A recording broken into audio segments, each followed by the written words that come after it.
Le harcèlement au travail s'appuie sur 5 principaux mécanismes.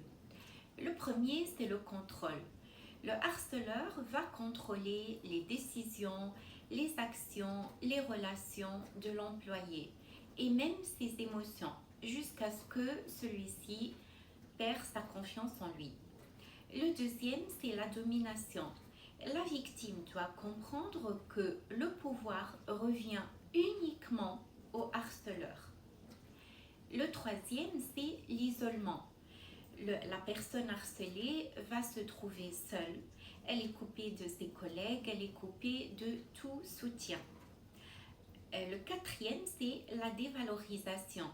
Toutes les réussites, les compétences, tout ce que la personne fait de bien est minimisé.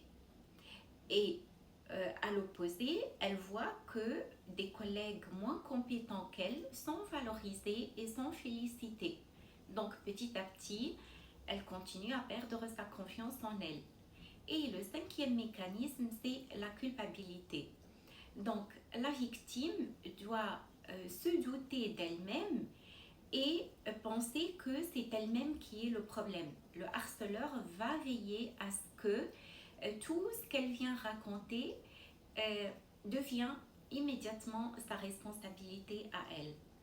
En général, le harceleur ne va pas agir de manière brutale et ne va pas commencer à harceler immédiatement quand la personne est embauchée.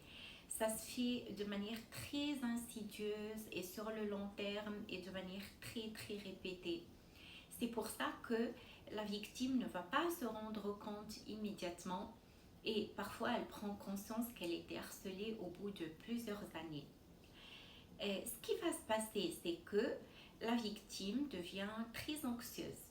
Elle perd confiance en elle, elle peut développer un syndrome anxio-dépressif, un burn-out, un état dépressif et même parfois un état de stress post-traumatique si elle quitte le boulot ou même quand elle est dedans d'ailleurs.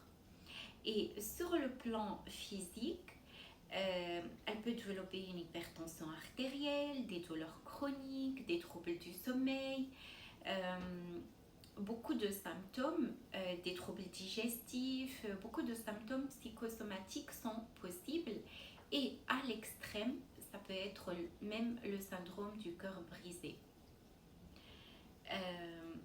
Donc voilà, il faut faire très attention si vous avez des symptômes anxio-dépressifs et vous allez au travail à reculons.